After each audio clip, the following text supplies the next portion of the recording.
ज्योतिष दीप चैनल के माध्यम से आज हम वास्तु के विषय में ज्ञान का शुभारंभ कर रहे हैं।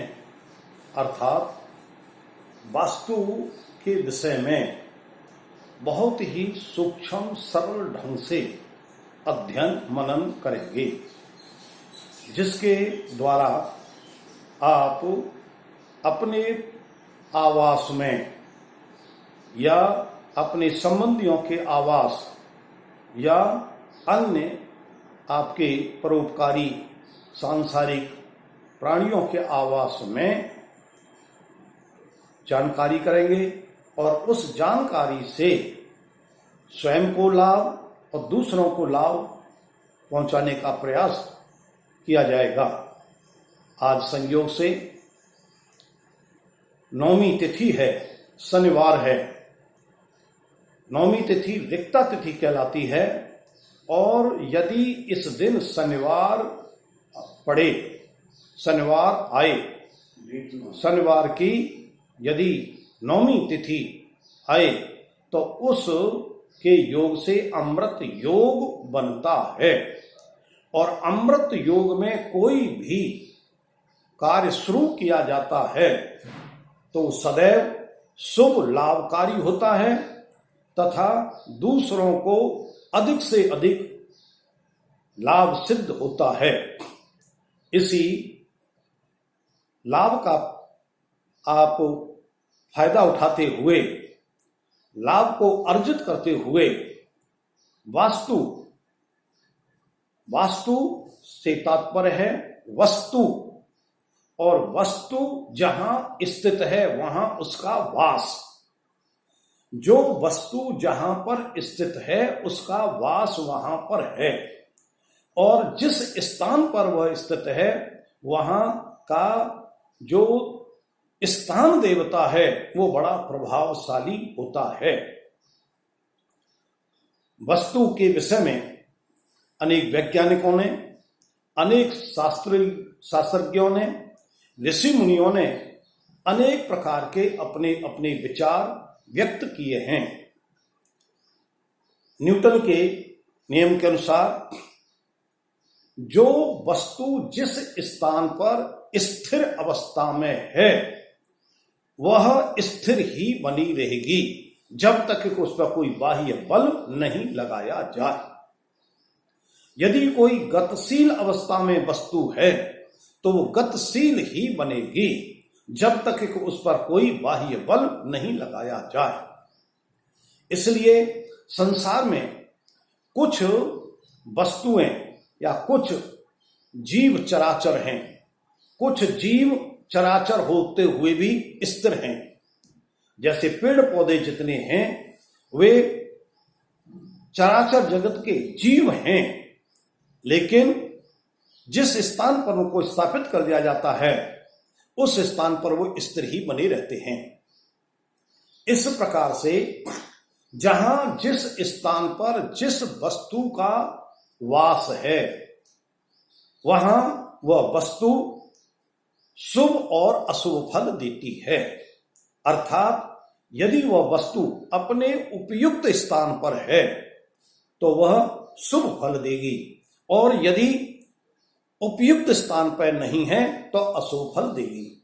इसलिए हमारे विद्वानों ने, ऋषि मुनियों ने वास्तु की बहुत ही सरल एक परिभाषा दी है कि अनियोजित वस्तुओं को नियोजित रूप से व्यवस्थित करने की प्रक्रिया को वास्तु कहते हैं। अर्थात जो अनियोजित अस्त व्यस्त वस्तुएं हैं जो अपने उपयुक्त स्थान पर नहीं हैं उनको सुव्यवस्थित करते हुए अपने स्थान पर रखते हुए या उनको अपने स्थान पर सुव्यवस्थित करने की जो प्रक्रिया होती है उसे हम वास्तु कहते हैं। वास्तु के विषय में अनेक आप विचार सुनेंगे।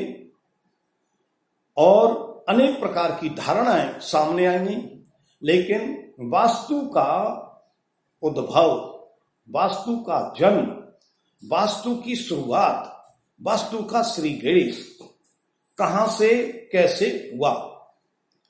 मय नाम के ऋषि थे। मय नाम के ऋषि बड़े प्रकांड विद्वान थे, वह बड़े तपस्वी थे और तपस्या के बल पर, तपोबल पर उन्होंने अपने ज्ञान के द्वारा अनेक ग्रंथों की रचना की। उन ग्रंथों में से एक ग्रंथ मय मतम, जो मय ऋषि के द्वारा लिखा गया है। उस मय ऋषि के अनुसार वास्तु के विषय में इस प्रकार की कथा देखने को मिलती है, अर्थात उसमें इसकी उत्पत्ति का एक रूप देखने को मिलता है, सुनने को मिलता है, जो अपने में वास्तव में बड़ा सटीक महसूस होता है, जिसका हम प्रयोग करते हैं। प्राचीन समय में अंधक नाम का एक राक्षस था। वह राक्षस बड़ा बलवान था। आप जानते कि राक्षस सदैव आदिकाल से बलवान ही होते आए हैं। क्यों? कि वे आसुरी शक्ति के रूप में किसी न किसी अपने इष्ट देव की साधना करते हैं और साधना से या कठोर साधना के फलीभूत होकर के वे उन इष्ट देवों से वरदान प्राप्त कर लेते और उस वरदान के फलस्वरूप जो मन इच्छित कार्य होते थे, चाहे वो अनिष्टकारी हों, चाहे अत्याचारी हों, चाहे किसी प्रकार के हों, उनको वो करते थे और अपना साम्राज्य स्थापित संसार में करते थे। इसी प्रकार से अंधक भी बड़ा तपोबली और बहुत ही बलवान राक्षस था, जिसने तीनों लोकों में अपना साम्राज्य फैला रखा था। अर्थात वह ऋषि मुनियों को पीड़ित करता था। जैसा कि आप शुरू से आदिकाल से समझते हैं कि राक्षस सदैव ऋषि मुनि तपस्वी अच्छे व्यक्तियों को पीड़ित करते आ रहे हैं। उनकी मनोवृत्ति इस प्रकार की ही बनी हुई है। वह अंधक भी इसी प्रकार से अपना कार्य करता था, अर्थात ऋषि मुनि तपस्वियों को पीड़ित करता था, जिससे पीड़ित होकर के सभी देवतागण, ऋषि मुनिगण भगवान शंकर के पास में गए और उनसे विशेष रूप से अपनी प्रार्थना, स्तुति, निवेदन किया कि हे प्रभु, अंधक नाम के राक्षस ने हमारा सबका जीना मुश्किल कर दिया है, हमको अत्यधिक पीड़ित करता है, वो हमारा रक्त का पान करता है और हमारी तपस्या को भंग कर देता है, हमारे यज्ञ को सफलता पूर्वक नहीं होने देता है। भगवान शिव सभी ऋषि मुनि देवताओं की बातों को सुनकर के उन्होंने सबको आश्वासन दिया कि उसका मैं मर्दन कर दूंगा, उसको मैं मार दूंगा। इस प्रकार की भगवान शिव ने मन में धारणा की और धारणा करके अंधक के पास में आए और अंधक से उनका भयंकर संग्राम हुआ और इतना भयंकर संग्राम हुआ, इतना बड़ा युद्ध हुआ कि भगवान शिव उसको मारते मारते समय तक, अर्थात अंधक के मरते समय तक इतने पस्त हो गए, इतने व्याकुल हो गए कि उनके थकान की वजह से उनके शरीर में से लगातार पसीना, स्वेद बहने लगा और भगवान शिव अपनी थकान को मिटाने के लिए कुछ अल्पकाल के लिए वहां शांत पूर्वक बैठ गए। अंधक राक्षस के शरीर में से रक्त प्रवाहित हो रहा था, बह रहा था। थोड़ी देर में देखा कि भगवान शिव के शरीर से जो पसीना निकल रहा था, उस पसीने से एक वीर की उत्पत्ति हुई, एक जीव की उत्पत्ति हुई, और वह जीव उस अंधक के शरीर में से जो रक्त निकल रहा था उसको पीने लगा। भगवान शिव वहां से अंतर्ध्यान हो गए और वह वीर या वह जीव जब अंधक के रक्त से तृप्त नहीं हुआ तो वह सांसारिक प्राणियों के का रक्त पान करने लगा। यहां तक उसने भी धीरे धीरे ऋषि मुनि और देवताओं का रक्त पान करना शुरू कर दिया, जिससे देवगण, ऋषिगण, मुनिगण, मानवगण फिर पीड़ित हुए और पीड़ित होने के बाद में पुनः भगवान शिव और ब्रह्मा जी के पास में पहुंचे। दोनों से प्रार्थना की और प्रार्थना करके बतलाया कि एक राक्षस को आपने मारा और दूसरा राक्षस पैदा हो गया और वो हमको इस प्रकार से हमारा रक्त पान करके पीड़ित कर रहा है, परेशान कर रहा है। इस दारुण कथा को सुन करके भगवान शिव, ब्रह्मा जी ने सभी देवताओं को आमंत्रित किया, बुलाया और उन सभी देवताओं के साथ में एक विचार विमर्श किया।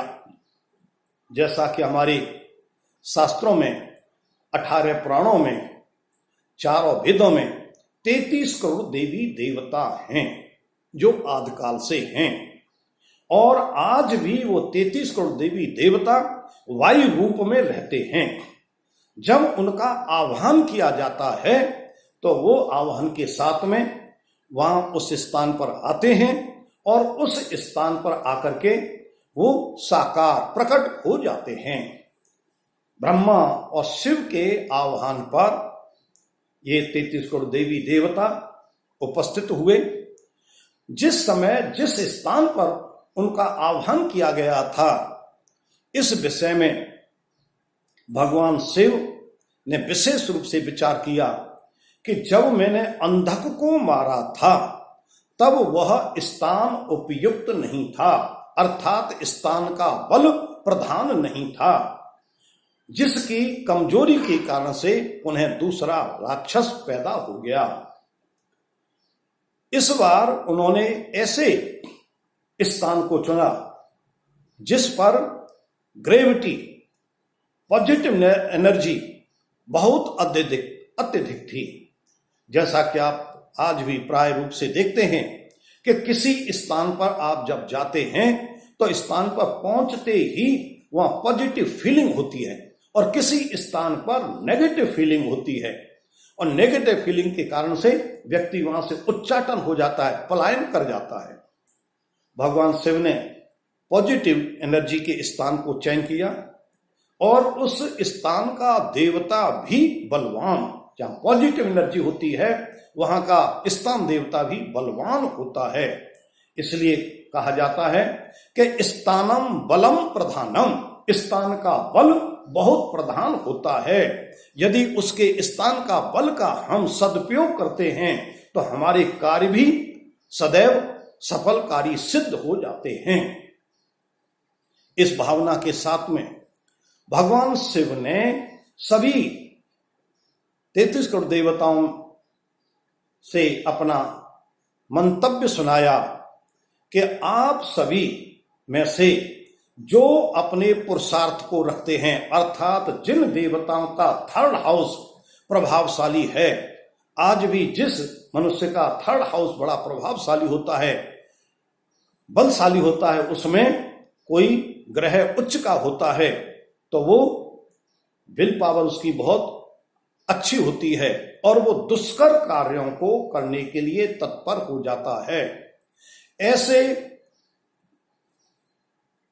ऐसे पराक्रमी देवताओं को उन्होंने कहा कि जो पराक्रमी हैं, जो उस राक्षस से लड़ सकते हैं, वे देवतागण आगे आए।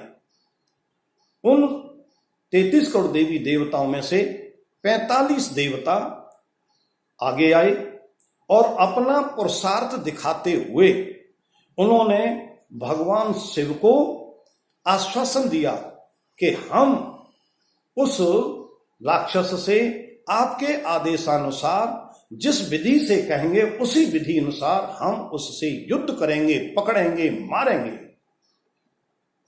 जब भगवान शिव ने इस प्रकार का आश्वासन से निश्चित हो गए तो भगवान शिव ने उन 45 देवताओं को आगे अलग एकत्रित करके और अपने मंतव्य को, अपनी प्रोग्राम को, अपनी योजना को उनको बताया कि आप जो हैं जिस जिस अंग के लिए पकड़ने के लिए तैयार हों वह देव अपने अपने स्थान पर, मेरे द्वारा निश्चित किए हुए स्थान पर स्थित हो जाए और वह जैसे ही मेरा आदेश मिले तो उस राक्षस को आप पकड़ेंगे और पकड़ करके उसको नीचे गिराने का प्रयास करेंगे। यदि ऐसा करेंगे तो वह राक्षस धराशायी हो जाएगा और धराशायी हो जाएगा तो आपके कल्याण की स्थिति बन जाएगी। इस भावना के साथ में ये अभी कथा अधूरी है, जिसको आगे मैं बढ़ाऊंगा और उनके आदेशानुसार इन 45 देवताओं में से जो देवता उस राक्षस को पकड़ने के लिए तत्पर हुए उनमें से पहले देवता थे सिखी, दूसरे देवता थे पर्जन्य, तीसरे देवता थे जयंत, चौथे देवता थे इंद्र, पांचवें देवता थे सूर्य, छठवें देवता थे सत्य, सातवें देवता थे भ्रशम और आठवें देवता थे आकाश, नौवें देवता थे अग्नि देवता और 10वें देवता थे पूषा, 11वें देवता थे वितत, 12वें देवता थे ग्रहक्षत, 13वें देवता थे